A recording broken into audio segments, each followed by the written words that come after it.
Always welcome साथियों, digital class हमेशा आपके साथ विद्वानों। अपनी जनरल नॉलेज की सीरीज चल रही है। जो भी कंटेंट अब तक आपने पढ़ा है और आगे इस वीडियो में पढ़ने वाले हैं, सारे नोट्स पीडीएफ फॉर्मेट में अवेलेबल हैं। जिस तरह से मैकेनिकल इंजीनियरिंग की सीरीज कंप्लीट है, सारे नोट्स आपको पीडीएफ फॉर्मेट में अवेलेबल हैं। इन नोट्सों का इस्तेमाल आप बेसिक से लेकर गेट लेवल एग्जामिनेशन तक कर सकते हैं। चलिए विद्वानों, अब जान लेते हैं मंगोलों का आक्रमण होता है भारत की तरफ साथियों उस समय दिल्ली सल्तनत पर। तो दिल्ली सल्तनत में कौन कौन थे साथियों? मंगोलियन इन्वेजन ड्यूरिंग दिल्ली सल्तनत, दिल्ली सल्तनत समय पर मंगोलों द्वारा किए जाने वाला आक्रमण में कौन कौन थे साथियों आक्रमणकर्ता? फर्स्ट लेते हैं इल्तुतमिश 1221 1221 एडी, मसूद 1241 एडी, बलवान 1279, बलवान फिर दोबारा आक्रमण करते हैं 1286 में, Jalaluddin Khilji 1292 AD, Alauddin Khilji 1296 to 19 AD, और नेक्स्ट टाइम आता है 1304 एडी। और नेक्स्ट मोहम्मद बिन तुगलक जिस समय शासन में होते हैं, सल्तनत में होते हैं, 1329 में मंगोलियन आक्रमण पर आक्रमण करते हैं। इस प्रकार आप देख सकते हैं ये दिल्ली सल्तनत के सुल्तान हैं। जो समय दिया हुआ है, इस समय पर मंगोलियन इन पर आकर आक्रमण करते रहते हैं, इनको खदेड़ते रहते हैं।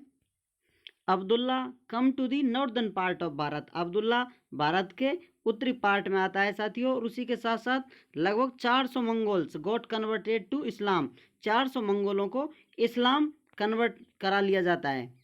या कहें मंगोलियन बार बार आक्रमण करते हैं, लेकिन खिलजी डायनेस्टी उन्हें रिटाइलेट करती है साथियों, बार बार उन्हें हराती है, खदेड़ती है, भगाती रहती है। उस वजह से लगभग 400 लोगों को पकड़कर इस्लाम कबूल करवाया गया था खिलजी डायनेस्टी के द्वारा।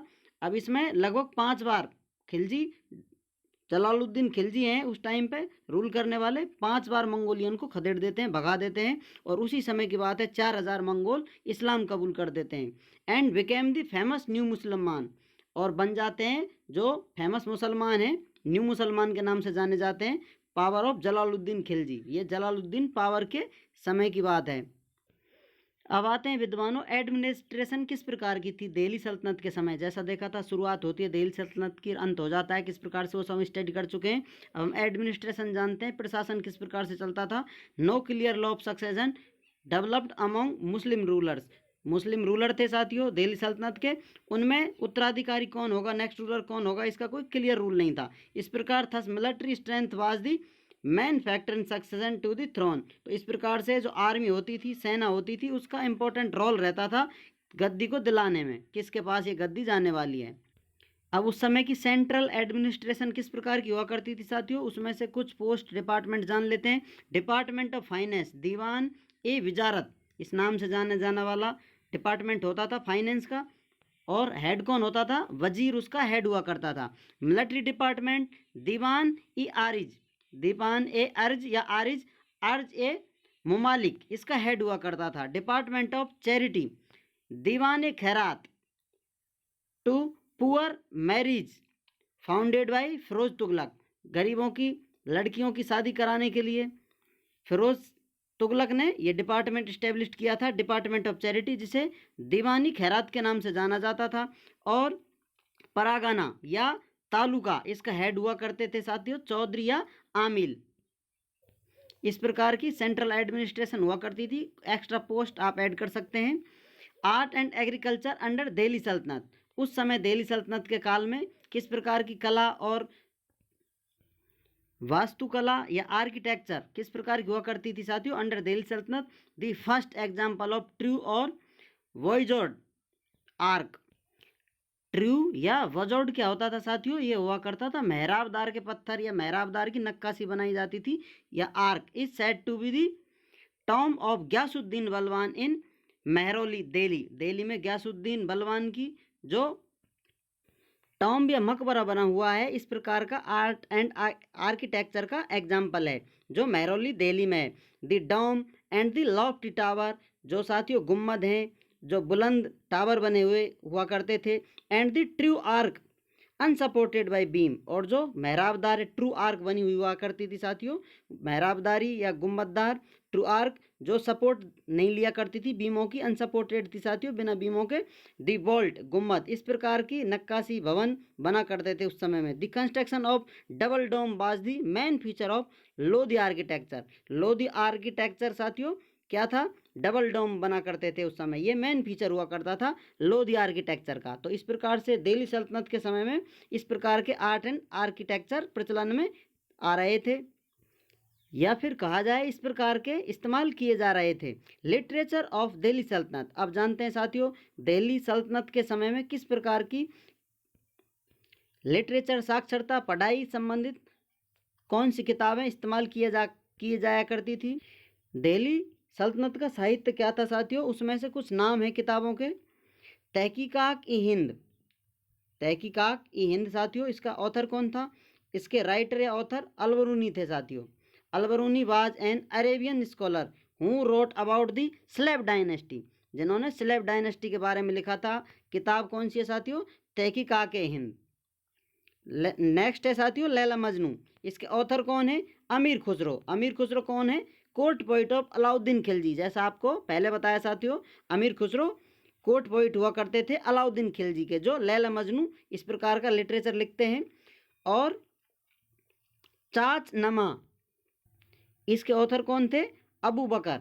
और इसमें क्या लिखा हुआ था साथियों, किस चीज़ की ये किताब थी, history of Sindh, Sindh region की हिस्ट्री साथियों लिखी थी अबू बकर ने, जिसका नाम था चाच नमा।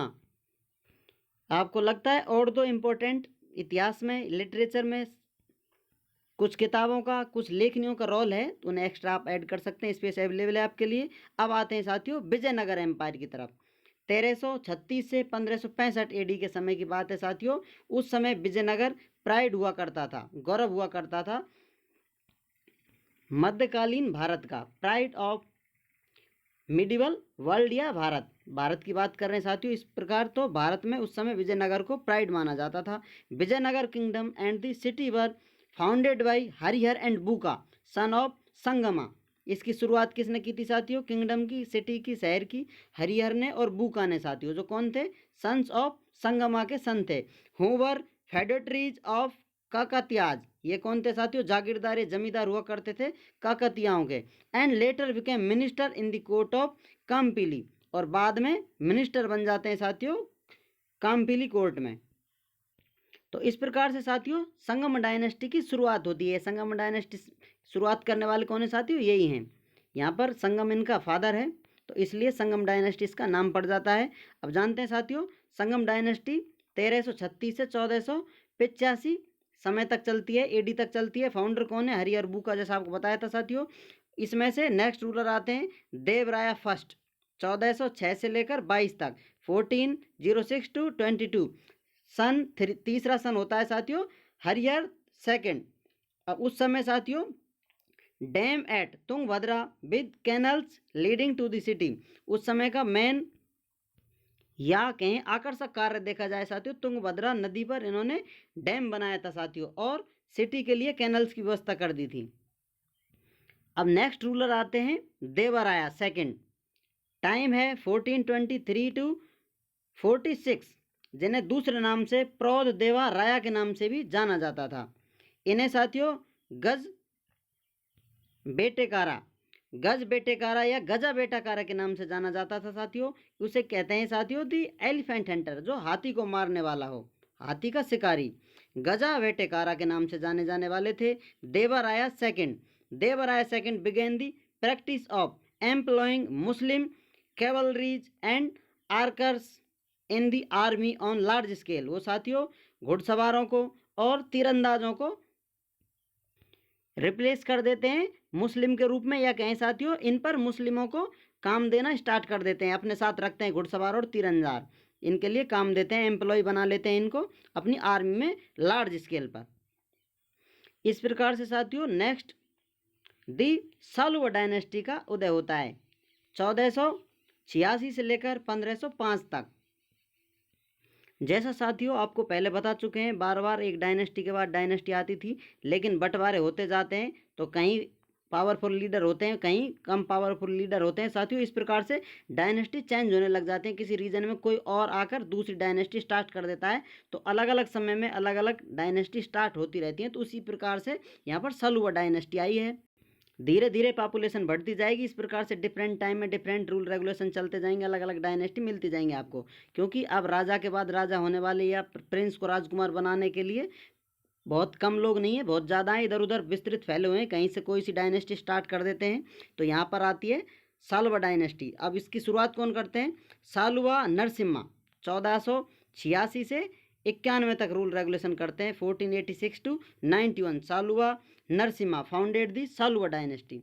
सालवा डायनेस्टी की नींव रखते हैं या शुरुआत करते हैं तिरुमाल 1491 एंड इमादी नरसिम्हा 1491 से 1505 तक। ये दोनों कौन है साथियों? तिरुमाल और इमादी नरसिम्हा, ये माइनर प्रिंस हैं साथियों, या छोटे हैं। Both were minors during the regency of Narasa Nayaka. ये नरसा नायका साथियों, उसके राजकाल में। आप इन प्लेसों को भर लें साथियों, यहाँ पर ये मिस्टेक से रह गए हैं आपके लिए। ये नरसा नायक हैं साथियों, इनके राजकुमार प्रिंस इन छोटे बच्चों पर या छोटे राजकुमारों पर हमला करेंगे, दूसरी डायनेस्टी स्टेब्लिश कर देंगे। अब इस समय साथियों साल्वा डायनेस्टी के टाइम पर इसी समय Vasco da Gama landed in Calicut during the reign in 1498। 1498 में वास्को डी गामा उस समय पर भारत आते हैं। उम्मीद करते हैं साथियों वीडियो में दी गई जानकारी आपको अच्छे से समझ में आई होगी। अभी भी आपका कोई कन्फ्यूजन है तो आप हमसे कमेंट कर पूछ सकते हैं साथियों। आप अपने सुझाव हमारे साथ साझा कर सकते हैं, कमेंट बॉक्स आपके लिए खुला हुआ है। आपके सुझावों का हमें इंतज़ार रहेगा। वीडियो को अंत तक देखने के लिए, चैनल को सपोर्ट करने के लिए आपका दिल की गहराइयों से बहुत बहुत धन्यवाद। मिलते हैं अगली वीडियो में। जय हिंद, वंदे मातरम।